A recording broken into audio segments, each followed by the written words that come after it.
Subject పేరు దేవుడికి అర్పించే అర్పణ కన్నా అర్పించే మనసే ముఖ్యం అనేక సబ్జెక్ట్ని బట్టి ప్రభు మనతో మాట్లాడుతున్నాడు. కాబట్టి ఆ మాటలు మనము ఈ రోజున మరి దేవుని మనం దీవించిన కాక దేవుని స్తోత్రం. అయితే మనం గమనించవలసింది ఏంటంటే దేవుడికి అర్పించే అర్పణ కన్నా అర్పించే మనసే ముఖ్యము అనేక సబ్జెక్ట్ని బట్టి గత 4 వారాల నుంచి ప్రభు మనతో మాట్లాడుతున్నాడు. ఇది 5వ వారము. అయితే ప్రారంభంలో మనకి మూలవాక్యం ధరగా ప్రభు మాట్లాడుతున్న మాటలు ఇద్దరు వ్యక్తిని చూపించాడు దేవుడు. ఆ ఇద్దరు వ్యక్తులు ఎవరు తెలుసండి? కయ్యేను, ఏబేలు. ఏబేలు ఇద్దరు కూడా అతను కయ్యేను ఏబేలు కూడా ఇద్దరు కూడా కలిపి దేవునికి బలి అర్పించడానికి పట్టుకొచ్చినప్పుడు ఇద్దరు కూడా అర్పించినప్పుడు కయ్యోనికి అర్పణ దేవుడు అంగీకరించలేదు. ఏబేలుకి అర్పణ మాత్రమే దేవుడు అంగీకరించినట్లుగా మనం చూస్తున్నాం. దాని శ్రోతురా హల్లెలూయా హల్లెలూయా. మీకు అర్థమవుతుందండి? అయితే కయ్యోని అర్పణ అంటే అతను ఎలా ఉన్నాడట? అసూయ, ద్వేషము, కోపము, పగ, కక్ష ఇనే మహాభయంకరమైన భావాలతో ఉన్నాడు. కాబట్టి అర్థమవుతుందండి, దేవుడు అంగీకరించలేదు. దేవుడు కోరుకునేది ఏం తెలుసండి? మన మనసే ఆయన కోరుకున్నది. మనం ఇచ్చే ఏది కూడా ఆయన కోరుకోడు. రాజ్యంలో మనం ప్రవేశించాలంటే ఆయన మనతో ఉండాలి. పరలోక రాజ్యంలో మనం ప్రవేశించాలంటే కనుక ఆయన మనతో ఉండాలి. ఎందుకంటే మనమే మన నీతి కార్యాలు బట్టి ఎవరము కూడా పరలోక రాజ్యంలోనికి ప్రవేశించాలంటే కనుక అర్థమవుతుందండి. మరి దేవునికి సహాయం మనకు కావాలి. దేవునికి సహాయము మనకు కావాలంటే కనుక అర్థమవుతుందండి. ఇప్పుడు మన మనసు ఎలా ఉండాలి? ఇప్పుడు ఆయన నివసించే రీతిలో మన మనసు ఉండాలి, హృదయం ఉండాలన్నమాట. అందుకని యేసు ప్రభు ఏమంటాడు? ప్రకటన గ్రంథంలోనూ, నేను తలుపు యొద్దకు వచ్చి తడుతున్నాను, ఎవరైతే నా స్వరం విని ఆ తలుపు తీస్తారో అర్థమవుతుందండి, ఆ గృహంలోనికి ప్రవేశించి అతనితో పాటు నేను, నాతో పాటు అతను భోజనము చేసుదము అని దేవునికి లేఖనాలుగా ప్రభు యేసుక్రీస్తు చెప్తున్నాడు. కాబట్టి మనం గమనించవలసింది, తెలుసుకోవాల్సింది ఏంటంటే, నువ్వు పరలోక రాజ్యంలో ప్రవేశించాలంటే కనుక ఆయన నీలో నివసించాలి. ఆయన్ను నీలో నివసించాలంటే కనుక నీలో ఉండకూడదు. ఇప్పుడు ఆయనకి ఆయాసకరమైనది ఏదైతే ఉందో అది నీలో నుంచి అది తీసేసుకోవాలన్నమాట. అర్థమవుతుంది? దావీదు అదే అంటున్నాడు, నీకు ఆయాసకరమైన మార్గము నా యందు ఏదైతే ఉందో అది పరిశీలించి అది నా నుంచి తీసేయి ప్రభువా, నీ సత్యమైన మార్గంలో, నీ నీతైన మార్గంలో నడిపించు ప్రభు అని చెప్పేసి ఎవరి సహాయం కోరుతున్నాడు అంటే దేవుని సహాయం కోరుతున్నాడు. అవును, దేవుని సహాయం లేకుండా అర్థమవుతుందండి ఈ హృదయము ఆయనకు చోటు ఇవ్వదు. ఎందుకంటే మట్టి మనసు కనుక మట్టి బుద్ధులు, మట్టి యొక్క గుణాలు అర్థమవుతుంది కంపల్సరిగా ఉంటాయి. ఆ గుణాలు ఏంటో కూడా మీకు చెప్పాను ఒక వారం కిందట. ఏంటి? పత్రిక 5వ అధ్యాయంలో 15 గుణాలు చెప్పాను శిరస్సులో క్రియలయ్యి. ఆ గుణాలే కలుగున్నాడు ఎవరు? కయ్యేను. ఆ గుణాలు కలుగుండి దేవునికి బలి అర్పించడానికి అట్టుకొచ్చినప్పుడు అర్థమవుతుందండి ఆ దేవుడు ఏమాత్రం కూడా అంగీకరించకుండా అతను త్రోసివేశాడు, అతను అర్పణ త్రోసివేసాడు, అతను కూడా త్రోసివేశాడు, శ్రాపకులుగా అతన్ని మార్చేశాడు. అర్థమవుతుందండి? నీ హృదయం సరిగ్గా లేకపోతే కనుక, నీ మనస్సు నాకు సరిగ్గా లేకపోతే కనుక నువ్వు దేవుడికి ఏమిచ్చినా కానీ అదంతా కూడా నిష్ప్రయోజనము. అర్థమవుతుందండి? నీటిలేసిన పన్నీరు అయిపోతుంది, ఎందుకు పనికి రాకపోతుంది. కాబట్టి అందుకని చెప్పాడు దేవుడికి అర్పించే అర్పణ కన్నా అర్పించే మనసే ముఖ్యం. అర్థమవుతుందండి? కాబట్టి దేవుడికి అర్పించే యొక్క అర్పణలో అర్థమవుతుందండి, ఆలోచించండి. నిర్మాకాండంలో మోషే గారికి చెప్పిన కొన్ని వస్తువులు చెప్పాలి. 4 వస్తువులు అర్పించే అర్పణలు ఏముండాలంటే ఇప్పుడు అర్థమవుతుందండి 4 వస్తువులు ఉన్నారట. ఆ 4 అర్పణ అంగీకరించడు దేవుడు. ఎందుకంటే దేవుడు పరిశుద్ధుడు. దేవుడికి అర్పించేది కూడా ఎలా ఉండాలి? పరిశుద్ధంగానే ఉండాలి. అది అపవిత్రంగా ఉండకూడదు, పరిశుద్ధంగా ఉండాలి. అలాగే ఇప్పుడు నువ్వు దేవుడికి అర్పిస్తే అర్పణ అర్థమవుతుందండి, అది పరిశుద్ధంగానే ఉండాలి. అంటే ఆలోచించి అర్పణ అంటే ఏంటి అనుకుంటున్నారు? కొన్ని విషయాలు చెప్పాను అనుకోండి. అర్పణ అంటే కోళ్ళో, లేకపోతే గుడ్లో, లేకపోతే డబ్బులో, ఇవి కాదు. అర్థమవుతుంది? దేవుడికి కావాల్సింది ఏంటి? నీవే కావాలి, నీ మనసే కావాలి. కాబట్టి నీ మనసు ఎలా ఉండాలి? ఇప్పుడు పరిశుద్ధంగా ఉండాలి. అర్థమవుతుందండి? ఏమంటాడు దేవుడు? యేసుప్రభు ఏమంటే తెలుసండి, నేను పరిశుద్ధుని కనుక మీరును పరిశుద్ధులై ఉండాలని చెప్పేసి అంటున్నాడు. అంటే ఇప్పుడు పరిశుద్ధంగా ఉండాలన్నమాట. అందుకని దేవుడికి అర్పించే అర్పణలో కూడా దేవుడు ఆ కాలంలో ఆ క్రీస్తు పూర్వము మోషే గారికి చెప్పాడు, ఇదిగో నాకు నైవేద్యం అర్పించే యొక్క అర్పణలో ఈ వస్తువులు వేయాలి, ఈ ఐటమ్స్ వేయాలి అని చెప్పేసి అన్నాడు తెలియజేస్తున్నా. ఐటమ్స్ పేరేంటి? 1 గోధుమకి పిండి, 2 చెప్పండి 2 నూనె, 3 సాంబ్రాణి, 4 ఉప్పు. అర్థమవుతుందండి. ఈ 4 ఐటమ్స్ వేయాలంట. ఈ 4 ఐటమ్స్ వేసి ఆ యొక్క వస్తువుని అంటే ఆయనకి అర్పించాలంట తెలియజేస్తున్నా. అర్థమవుతుందండి. కాబట్టి మనం గమనించవలసింది ఏంటంటే ఆ 4 ఐటమ్స్ ఇప్పుడు అర్థమవుతుందండి. ఎవరు ఉండాలి? ఇప్పుడు మనలో ఉండాలి, మనలో ఉండాలి. అర్థమవుతుందండి. అంటే ఆ గుణాలు మనం ఉండాలి, ఆ గుణాలు మనకు కలిగి ఉండాలన్నమాట. యేసుక్రీస్తు యొక్క గుణాతాశయములను మీరు ప్రచురం చేయాలని చెప్పేసి అంటాడు ధనిషుద్ధుడు. యేసుక్రీస్తు యొక్క గుణాతిశయములు మనము ప్రచురం చేయాలంట ధనిషుద్ధుడు. అంటే అలా కలిగి ఉండాలి. యేసుక్రీస్తు యొక్క గుణాలు మనము కలిగి ఉండాలన్నమాట. ఎందుకంటే ఇప్పుడు యేసుక్రీస్తు యొక్క గుణాలు ఎందుకు కలిగి ఉండాలి? యేసుక్రీస్తు అర్థమవుతుందండి దేవుడికి ఎలాగా ఆయన దేవుడికి నైవేద్యముగా అర్పించబడ్డాడు ధనిషుద్ధుడు. దేవునికి నైవేద్యముగా అర్పించబడ్డాడు. మనలో ఉన్న అర్థమవుతుంది భూమి మీద ఉన్న ప్రతి ఒక్క మానవాళి నిమిత్తము అర్థమవుతుందండి మరి తండ్రిని యెహోవాకి ప్రభువైన యేసుక్రీస్తు నైవేద్యంగా అర్పించబడ్డాడు ధనిషుద్ధుడు. అందుకని లాస్ట్గా మనము మొన్న చదివించిన యొక్క వాక్యము ఒకసారి చదివించి ముందుకు వెళ్ళిపోతాం. చూడండి, ఎఫెసీయులకు రాసిన పత్రిక 5:5లో 2-3 వచనాలు చదువుకుందాం. క్రీస్తుని మిమ్మును ప్రేమించి పరిమళ వాసముగా ఉండుటకు మన కొరకు తాను దేవునికి అర్పణగాను బలిగాను అప్పగించుకునేను. అర్థమవుతుందండి? మీకు అర్థమవుతుందా? ఎవరి కొరకు అర్పించుకున్నాడు ఆయన? చెప్పాలి. ఎవరి కొరకు? మనందరి కొరకు, భూమి మీద ఉన్న ప్రత్యేక మానవులందరి కొరకు అర్పించబడ్డాడంట. అతను బలిగాను అర్పణగాను బలిగా అర్పించబడ్డాడు. బలిగా అతను అర్పణగా అర్పించబడ్డాడు. అప్పుడు సర్వలోకంలో ప్రత్యేక మానవాళ్ళ యొక్క పాప క్షమాపణ కొరకు, వారి పాపాల కొరకు బలిగా అర్పించబడ్డాడు అన్నమాట ధనిషుద్ధుడు. అర్థమవుతుందండి. క్రీస్తును పోలు జీవించాలి. అందుకనే కదా పౌలు గారు అంటున్నారు, జీవిస్తుంది నేను కాదు కానీ క్రీస్తేసే నాలో జీవిస్తున్నానని చెప్పేస్తున్నాను. అర్థమవుతుందండి. క్రీస్తు జీవిస్తున్నాడు అన్నమాట ఇతనిలో, పౌల్లో. అందుకనే అర్థమవుతుందండి. దేవుడికి అర్పించే అర్పణలో కూడా అర్థమవుతుందండి 4 ఐటమ్స్ చెప్తున్నాడు. 4 ఐటమ్స్ కూడా మనలో ఉండాలి. ఇప్పుడు వస్తువులు కాదయ్యి. అర్థమవుతుందండి. పిండి, నూనె, ఆలోచించండి, సాంబ్రాణి, ఉప్పు, అతను వస్తువులు కాదు మనలో ఉండవలసింది గుణాలు. దేవునికి స్తోత్ర. గుణాలు. అందుకని చెప్తున్నాను. అర్థమవుతుందండి.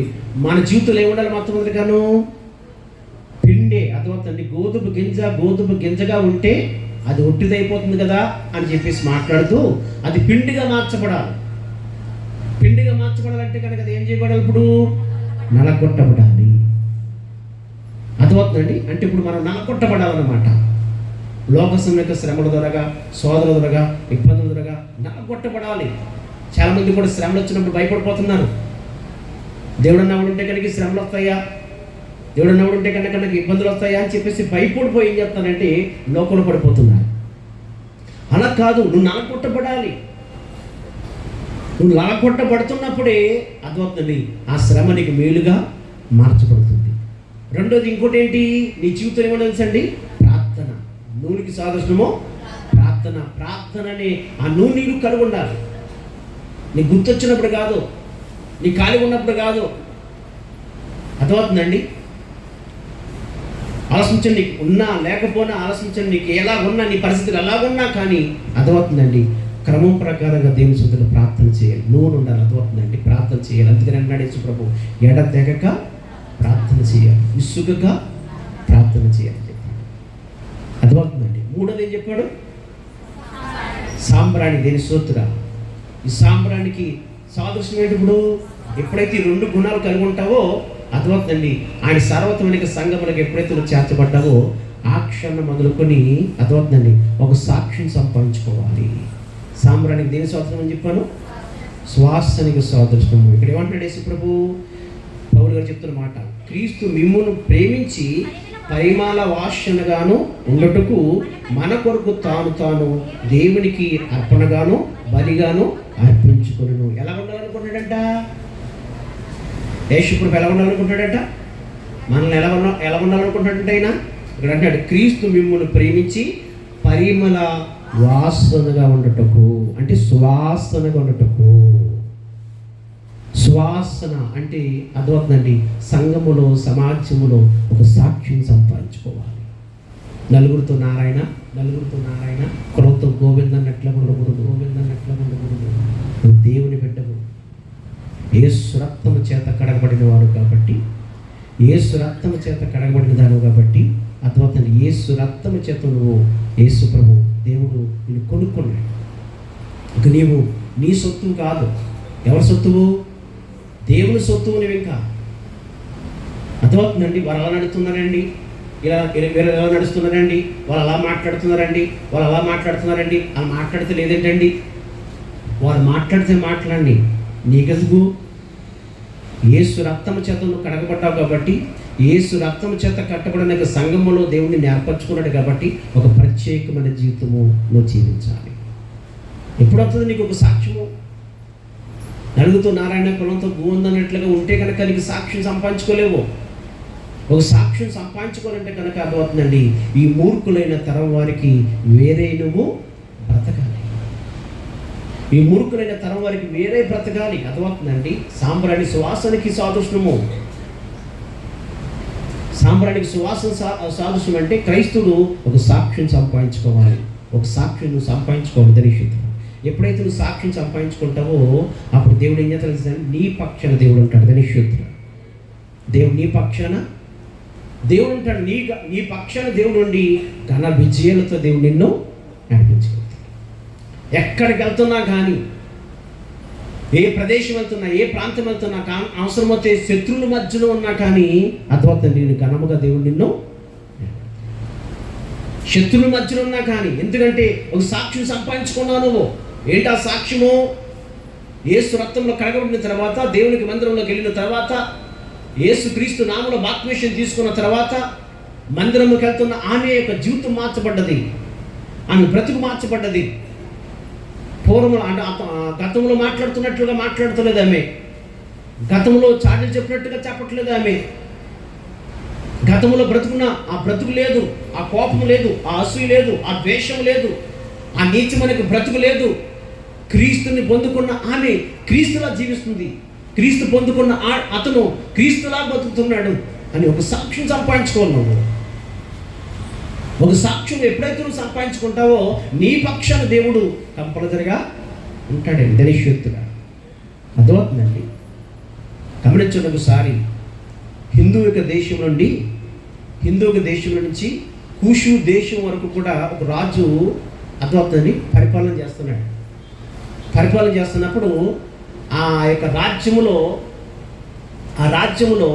యోధా జాతి వారు ఆ దేశానికి వెళ్ళారు. యూదులు అన్నమాట. అర్థమవుతుందండి. హిందూ దేశం నుంచి కూషు దేశం వరకు అక్కడ ఉన్న వారందరూ కూడా, దేశంలో ఉన్న వారందరూ కూడా అన్యజనులు అన్నమాట. అన్యజనులై ఉన్నారు. అయితే ఆ దేశంలో అతను రాజ్యంలో ఒక అన్యుడైన వ్యక్తి పరిపాలన చేస్తూ ముందుకు కొనసాగుతున్నప్పుడు ఆ దేశంలోనికి జరిగిన సిచ్యువేషన్ ఏంటంటే, దేశంలో ఒక మంత్రి ఉన్నాడు. అతని పేరు అర్థమవుతుందండి హామాన్.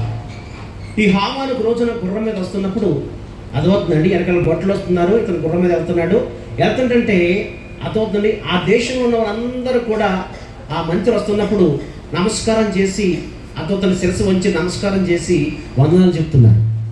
కానీ యోధా జాతి వాడు అనే మొద్దుకై మాత్రము అర్థమవుతుందండి ఆ మంత్రికి ఏమాత్రము కూడా నమస్కారం చేయట్లేదు. అసలు ఏమాత్రం కూడా భయపడట్లేదు, శిరస్సు వంచట్లేదు. అక్కడికి పక్క వాళ్ళు అంటున్నారు, ఇదిగో హామాను మంత్రి వస్తున్నాడు బాబు, మరి శిరస్సు వంచు, వందనాలు చెప్పు, నమస్కారం చేయి.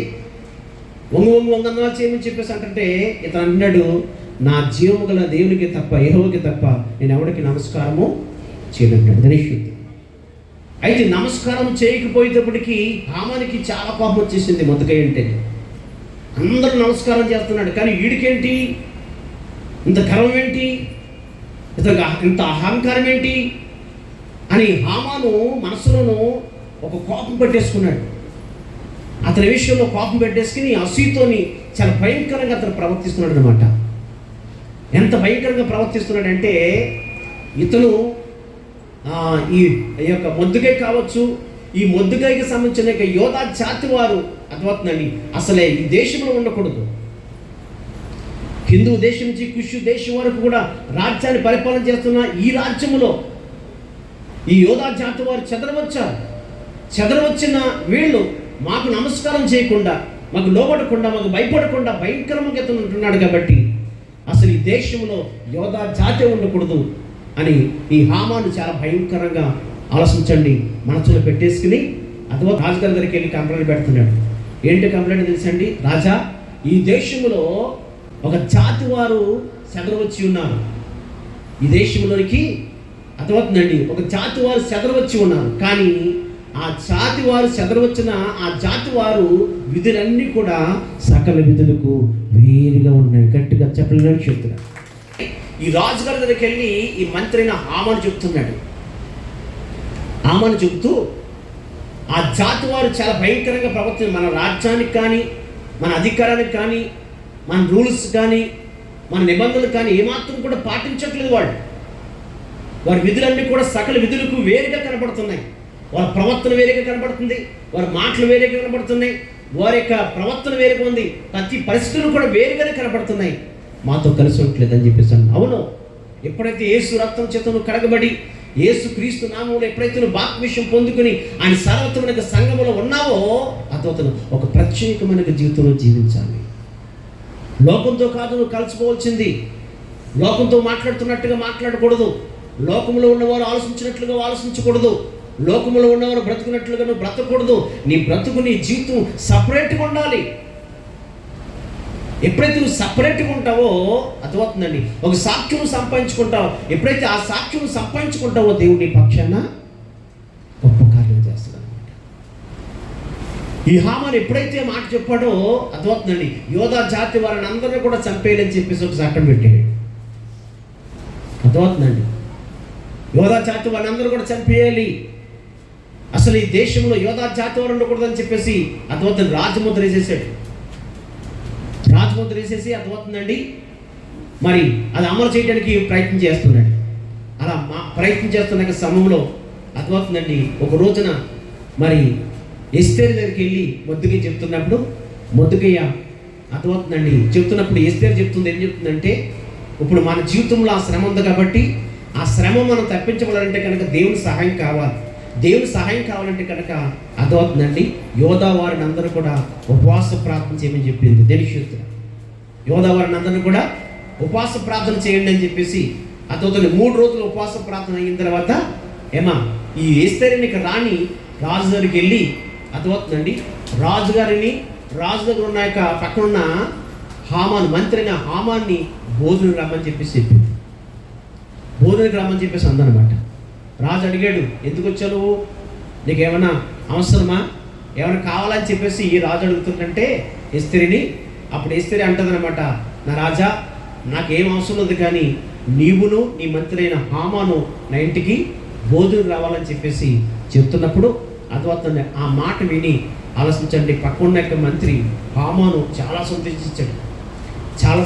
ఎందుకంటే ఎస్తేరిని రాణి రాజుగారితో పాటు నన్ను కూడా సమానముగా నన్ను ఆహ్వానిస్తుంది, మరి రాజుగారితో పాటు నాకు కూడా భోజనం తినే అవకాశం వచ్చిందని చాలా సంతోషించి ఆనందించి ఆ సంతోషంతో ఆనందంతో అర్థమవుతుందని ఇంటికి వెళ్ళి తన భార్యకి తన స్నేహితులకు చెప్తున్నాడు. ధనిష్యూతుడు తన భార్యకి తన స్నేహితులకు చెప్తున్నాడు.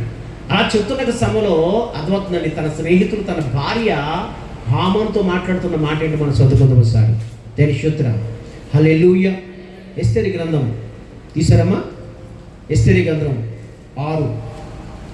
6:13 చదవండి. సారీ, హామాను తనకు సంభవించినంతయు తన భార్య అయిన శెరాషుకును తన స్నేహితులందరికీ తెలపగా అతని యొద్దనున్న జ్ఞానులు అతని భార్య అయిన జెరెషును ఎవని చేత నీకు అధికార నష్టము కలుగుచున్నదో ఆ మొద్దుకై యూదుల వంశస్థుడైన ఎడల అతని మీద నీకు జయము కలగదు. గట్టిగా చేపట్లు కొట్టి దేవి పడతాం. దర్శితురా ఏమంటుంది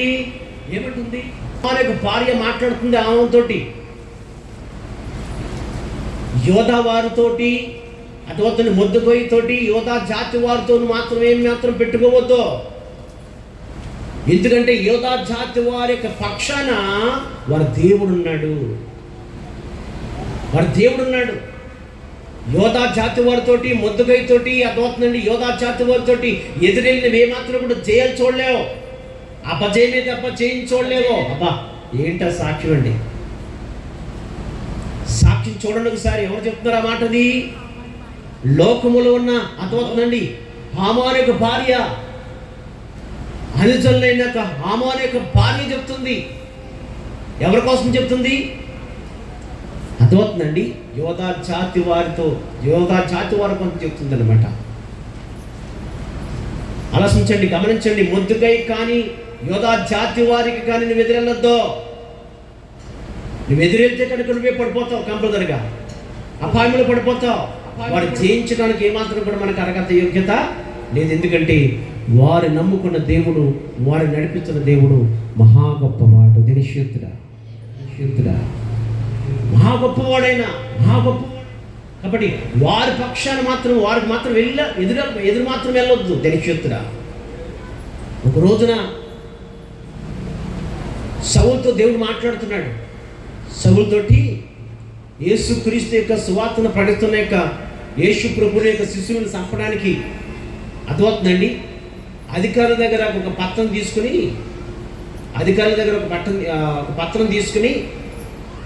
యేసు ప్రభుని సువార్తను పడుతున్న 12 మంది శిష్యుని చంపేస్తానికి అతను బట్ట తీసుకుని ముందుకు కొనసాగుతున్నాడు. దమస్కు పట్టణంలో ఉన్నారని చెప్పేసి తెలుసుకుని అక్కడికి వెళ్తున్నాడు. అతనితో పాటు ఇంకా బలమైన గజ్జి దొంగలు తీసుకుని 10 మందిని గజ్జి దొంగలు తీసుకుని బయలుదేరేటప్పటికి అర్థమవుతుందండి. అక్కడికి వెళ్తున్న దమస్కు గేట్ దగ్గరికి వెళ్తున్నప్పటికీ దేవుడు అతనితో మాట్లాడుతున్నాడు. ఏమని మాట్లాడుతుందో తెలుసండి? సౌలా, ముళ్ళు కోనకి ఎదురెళ్ళుట నీకు అపాయము అన్నాడు. అర్థమవుతుందండి? ముళ్ళు కోనకి ఎదురెళ్ళుట నీకు అపాయము అని మాట్లాడుతున్నాడు. అంటే చూడండి ఒకసారి, ఇప్పుడు యేసుక్రీస్తు అతోండి ఎప్పుడైతే యేసుక్రీస్తుని అంగీకరించిన మీరు ఒక సాక్ష్యం ఎప్పుడైతే నువ్వు సంపాదించుకుంటావో అర్థమవుతుందండి. నువ్వు ఎలాగిచ్చాడు దేవుడు మనకి చెప్పాలి. ముళ్ళు కోనకి ఎదురెళ్ళుట నీకు అపాయము అంటే దేవుని పిల్లలకి, దేవుని కుమార్తెలకి, దేవుని కుమారులకి నువ్వు ఎదురెళ్ళుట నీకు అపాయము, నీకు ప్రమాదము, నీకే కీడు వస్తుంది, నీకే అపాయం వస్తుంది, నువ్వేమాత్రం కూడా జయించలేవు అని చెప్పేసి అంటే సౌలుతోటి దేవుని స్తోత్రం. అర్థమవుతుంది. ఇప్పుడు హామాను భార్య కూడా ఏమంటుంది? ఇప్పుడు హామానుతోటి అర్థమవుతుందండి, వారు జయించలేవు. నువ్వు దేవుని యొక్క పిల్లలు జోలికితే కనుక ఏమవుతుందంటే ఇక్కడ చెప్పరేంటండి? చెప్పండి. నిన్ను చూసి ఎవరైనా భయపడుతున్నారా? చెప్పరేంటండి? నిన్ను చూసి ఎవరైనా భయపడుతున్నారా? దేవునికి స్తోత్రం. హల్లెలూయా. అర్థమవుతుందండి. ఒక సాక్ష్యం సంపాదించుకోవాలనుకున్నావు, ఒక సాక్ష్యం నిన్ను చూసి నువ్వు అర్థమవుతుంది శత్రుడు భయపడాలా. అర్థమవుతుందండి. ఇప్పుడు మొద్దుకాయని, ఎస్తేరిని, యోధా జాతి వారిని చూసి ఇప్పుడు ఏం చేస్తుంది? భయపడుతుందా లేదా? అంటే అర్థమవుతుంది. శత్రువులు భయపడుతున్నారంటే దానికి కారణం ఏంటి? ఇప్పుడు దానికి కారణం ఏంటి? అర్థమవుతుంది. దానికి కారణం ఏంటి తెలుసండి? ఇప్పుడు ఒకసారి జ్ఞాపకం చేసుకుంటాం. వారి పక్షాన దేవుడు ఉన్నాడు కాబట్టి. ఎందుకు ఉన్నాడు అంటే ఒక సాక్ష్యం సంపాదించుకున్నారు వాళ్ళు. క్రీస్తు నిమిత్తం ఒక సాక్ష్యం సంపాదించుకున్నారు. వారి ప్రవర్తన మార్చుకున్నారు, వారి క్రియ మార్చుకున్నారు, వారి తలంపులు మార్చుకున్నారు. ఎందుకంటే నీతిమంతుల కొరకు ఎప్పుడు కూడా సమీపంగానే ఉంటాడు ఆయన. అర్థమవుతుందండి. గమనించండి, పరిశుద్ధాత్మ దేవుడు మాట్లాడుతున్న మాటను జ్ఞాపకం చేసుకోండి. పరిశుద్ధాత్మ దేవుడు మాట ఎందుకు సాక్ష్యం సంపాదించుకోవాలి. ఒక సాక్ష్యం సంపాదించుకున్నప్పుడే అర్థమవుతుందండి గొప్ప అద్భుతమైన కార్యం నీ పక్కన దేవుడు గొప్ప కార్యం చేస్తాడు. దావీదు విషయంలో మనం చూసుకుంటుంటే అర్థమవుతుందండి, ఒక సాక్ష్యం సంపాదించుకున్నాడండి అతను. మరి సౌలు విషయంలోనూ మరి సౌలుని అభిషేకించుకున్నది దేవుడు. సౌలు మీద దేవుని ఆత్మ రాలేదా? దేవుని ఆత్మ చేత కదా దేవుడు ఆ సౌలుని అభిషేకించుకున్నాడు. మరి సౌలుని అర్థమవుతుందండి, సౌలు తుణుకురించి ఆ స్థానంలో దావీదుని ఎందుకు పెట్టుకున్నాడు దేవుడు? దావీదుని ఎందుకు పెట్టుకున్నాడంటే అర్థమవుతుందండి, అతను చిన్న వయసులో నుంచి బాలిక దినం నుంచి కూడా ఒక సాక్ష్యం సంపాదించుకున్నాడు. అపొస్తలుల గ్రంథం 13వ అధ్యాయం అతని కోసం చెప్తున్న సాక్ష్యం ఏంటో మనం చదువుకుందాం. 21 చదవండమ్మా. ఆ తర్వాత వారు రాజు కావాలని కోరగా దేవుడు బెన్యామీను గోత్రపు కీషు కుమారుడైన సౌలు వారికి 40 ఏండ్ల వరకు దయచేసి ఎవరు అభిషేకించుకున్నారు? ఇతన్ని దేవుడు అభిషేకించుకున్నాడు. దేవుడు అభిషేకించి రాజ్యాన్ని ఇచ్చాడు. కానీ అదవుతుందండి, 40 సంవత్సరాలు అయిపోయిన తర్వాత అతను తొలగించేసాడట. అతను తొలగించేసి అదవుతుంది ఎవరు పెట్టాడు ఇప్పుడు? అర్థమవుతుందా? మన పేరు కూడా చెప్పాను. దేవుని ఆశీర్వాదం ఎప్పుడు అనుకుంటుందంట చెప్పాలి. పేరు కూడా ఎంతమంది వచ్చారు? దేవుని ఆశీర్వాదం ఎలా ఉంటుందంట? శాశ్వతంగా ఉంటుంది. ఇప్పుడు దేవుడు అభిషేకించబడిన వాడే కదా, దేవుడు ఆశీర్వించబడిన వాడే కదా సౌలు. మరి 40 సంవత్సరాలకి అతనికి అధికారం పోయింది, రాజ్యం పోయింది, సమస్తం పోయింది. ఎందుకు పోయింది? దేవుడు అన్యాయస్తుడా? దేవుడు అన్యాయస్తుడు కాదు. మరి దేవుని ఆశీర్వాదం శాశ్వతంగా ఉంటుందని చెప్పేస్తున్నాడు కదా. అంటే శాశ్వతమైన ఆశీర్వాదం ఇచ్చేవాడు దేవుడు. మరి సౌలుని దేవుడు అభిషేకించుకున్నప్పుడు, సౌలుని దేవుడు ఆశీర్వదించినప్పుడు 40 సంవత్సరాలు మాత్రమే ఉంచి 40 సంవత్సరాలను తొలగించేసి అతని స్థానంలో దావీదుని ఎందుకు పెట్టుకున్నాడు దేవుడు? ఎందుకు పెట్టుకున్నాడంటే దావీదు సాక్ష్యం సంపాదించుకున్నాడు. సౌలులో సాక్ష్యం లేదు. ఎటు గాలెత్తి అటు ఎగిరిపోయాడు అన్నమాట. మనుషులకు మాటలు లోబడిపోయి మనుషులకు చెప్పు చేతలో ఉంటూ మనుషులకు మాట ప్రకారంగా జీవించాడు కాబట్టి సాక్ష్యం పోగొట్టుకున్నాడు సౌలు. దావీదు అలా కాదు.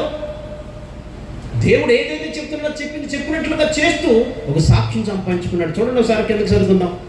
తర్వాత అతను తొలగించి దావీదు వారికి రాజుగా ఏర్పరచెను మరియు ఆయన యెష్షయి కుమారుడైన దావీదును కనుగొంటిని. అతడు నాకు ఇష్టానుసారుడైన మనుష్యుడు. అర్థమవుతుందండి? సౌలు తప్పించేసి ఆ స్థానంలో ఎవరు పెట్టుకుంటాను? ఇప్పుడు దావీదును పెట్టుకుంటున్నాడు. ఎందుకు పెట్టుకుంటున్నావు ప్రభు నువ్వు? అతను కలగ చేసుకుంటాం ఏంటి? అతను వాగ్దానం చేసావు కదా నువ్వు. అతను ఆశీర్వదిస్తానని శాశ్వతమైన జీవితం ఇస్తానని చెప్పేసి నువ్వు వాగ్దానం చేసావు కదా అని చెప్పేసి మనం అడుగుతుంటే అతను అన్నాడు అతను నా ఇష్టానుసారమైన, అంటే దావీదు తన ఇష్టానుసారమైన మనుషుడు. మరి సౌలు అర్థమవుతుందండి, సాక్ష్యం పోగొట్టుకున్నాడు సౌలు. ఎప్పుడైతే సాక్ష్యం పోగొట్టుకున్నాడో అతను ఆశీర్వాదాన్ని కూడా అర్థమవుతుందండి. తన ఇష్టానుసరమైన మనుషుడు. ఎలాగయ్యాడు తన ఇష్టానుసరమైన మనుషుడు? చదువుకుందాం. అతడు నా ఉద్దేశములన్నీ నెరవేర్చునని చెప్పి అతను గూర్చి సాక్ష్యం ఇచ్చిన. గట్టిగా చప్పట్లు కొట్టి దేవుడు. ఎవరు చెప్తున్నారు సాక్ష్యం? ఎవరు చెప్తున్నారు? చెప్పరేంటండి? సజీవుడు సర్వాధికారి దేవాది దేవుడే స్వయంగా ఆయన సాక్ష్యం చెప్తున్నాడు. నీ జీవితంలో అర్థమవుతుంది. నీ ఇంటి వారు చెప్పగలుగుతున్నారా? నా భార్య ప్రార్థనకి వెళ్ళిన తర్వాత మారిందండి, నా భర్త ప్రార్థనకి వెళ్ళిన తర్వాత మారిందండి, నా బిడ్డలు ప్రార్థనకి వెళ్ళిన తర్వాత మారారండి. కనీసం నీ ఇంటి వారు చెప్పగలుగుతున్నారా? నీ పక్క వారిని పక్కన పెట్టే నీ ఇంటి వారు, కనీసం నీ ఇంటి వారు సాక్ష్యం చెప్తున్నారా? నా భార్య యొక్క ప్రవర్తన మారింది, నా యొక్క భర్త ప్రవర్తన మారింది, నా బిడ్డల యొక్క ప్రవర్తన మారింది. చక్కగా ప్రతి విషయంలో కూడా ఎటువంటి ఎన్ని రకాలుగా ఎన్ని విధాలుగా మాట్లాడుతున్నా కానీ వినయం కలిగి విధేయత కలిగి కొనసాగుతుందని చెప్పేసి నీ కనీసం నీ పక్కవారు సాక్ష్యం చెప్తున్నారా? ఏది నీ సాక్ష్యం? ఏది నీకు సాక్ష్యము? దేవునికి అర్పించే అర్పణ కన్నా అర్పించే మనసే ముఖ్యం. నీ మనసు బాగోవాలా, నీ ప్రవర్తన బాగోవాలా, నీ నడవడికలు బాగోవాలా, నీ యొక్క మాటలు బాగోవాలా. అన్నీ బాగుండి అర్థమవుతుందండి. దేవుడు ఏది అడిగినా దేవుడు కంపల్సరీ ఇస్తాడు. దేవుని స్తోత్రం. ఒక సాక్షిని సంపాదించుకోను దేవుని సందులో. నువ్వు సాక్షిని సంపాదించుకుంటే కనుక దేవుడు మహా గొప్ప కార్యాలు జీవితంలో అద్భుతం. ఎవరు చెప్తున్నారు? అతను నష్టానుసరమైన మనుషుడు ఎలాగయ్యాడు అంటే అతని ఉద్దేశం, దేవుని ఉద్దేశములన్నీ కూడా అతను నెరవేరుస్తున్నాడు. నువ్వు ఉన్నావు, మనం ఉన్నాం, కొన్ని నెరవేరుస్తాం, కొన్ని నెరవేర్చాం. మనం ఏమనుకుంటాం, నేను చేశాను కదా, అదో ఏదో ఒకటి చేస్తే సరిపోయిందా? అదవుతుందండి. 100 మార్కులు అనుకోండి, ఆ 100 మార్కుల్లో అదవుతుందండి. 99 మార్కులు వచ్చి ఒక మార్కు రాలేదనుకోండి, ఆడు పాస్ అయినట్ట ఫెయిల్ అయినట్ట? 99 వచ్చేసినాయి కదా. అదవుతుందండి. గమనించండి ఒకసారి. 99 యొక్క ఆలోచించండి. నీతి పనులు చేసినా అతని యథార్థమైన పనులు చేసినా ఒక్క తప్పు చేస్తే ఆ ఉన్న 99 కూడా నిష్ప్రయోజనమైపోతాయి. ఒక సాక్ష్యం సంపాదించుకోవాలి దేవుని సందులో. ఒక సాక్ష్యం సంపాదించుకున్నప్పుడు ప్రతి విషయంలో కూడా నీ పక్షాన దేవుడు అంటే అర్థమవుతుందండి. ఇప్పుడు మొద్దుగయ్య పక్షాన, ఎస్తేరి పక్షాన, యోగా జాతి వారి పక్షాన ఎవరున్నారు? ఇప్పుడు ఆ పక్షాన్ని ఎందుకున్నాడు దేవుడు? అర్థమవుతుందండి. ఆలోచించండి. యోగా జాతి వారు నడిచే నడవడక దేవుడు అందుకనే వారి పక్షాలు ఇప్పుడు శత్రువుతో యుద్ధం చేసి అర్థమవుతుందండి. ఆలోచించండి.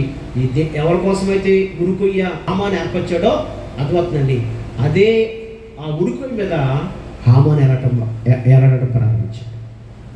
మొద్దుగయ్య అర్థమవుతుంది చనిపోవాలి, మొద్దుగయ్య కోసమే ఆ ఉరుకొయ్య ఏర్పరిచాడు. కానీ ఆ అర్థమవుతుందండి, ఆ ఉరుకొయ్య మీద ఎవరు ఏలాడుతున్నారు ఇప్పుడు? హామాను. అర్థమవుతుందండి.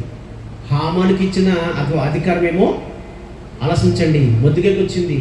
అతని మొద్దుగై మీద ఉన్న శిక్ష ఏమో హామానికి వెళ్ళింది. రివర్స్ చేస్తాడు దేవుడు. ఒక సాక్షులు సంపాదించుకుని దేవునికి మహిమకరంగా ఎప్పుడైతే నువ్వు జీవిస్తావో నీ జీవితాన్ని రివర్స్ చేస్తాడు. అర్థమవుతుందండి. ఆలోచించండి. అర్పించే అర్పణ కన్నా అర్పించే మనసే ముఖ్యము. అంటే ఇప్పుడు నీకు ఏం కావాలి? ఇప్పుడు ఒకటి అర్థమవుతుందండి, గోధుమకి పిండిలాగానూ మార్చబడాలి, అంటే నలగొట్టబడాలి. రెండోది అర్థమవుతుంది, ప్రార్థన అనేది నీ జీవితంలో ఉండాలి. మూడోది అర్థమవుతుందండి, సంఘంలో ఒక సాక్ష్యం సంపాదించుకోవాలి. సాక్ష్యం సంపాదించుకోవాలంటే నీలే ఉన్నప్పుడు ఇప్పుడు పాతవి గతించాలి, ఇదిగో కొత్తగా మార్చబడాలి. నీ ప్రవర్తన, నడవడిక, నీ యొక్క బ్రతుకు అంతా కూడా మార్చబడాలి. దరిశుద్ధంగా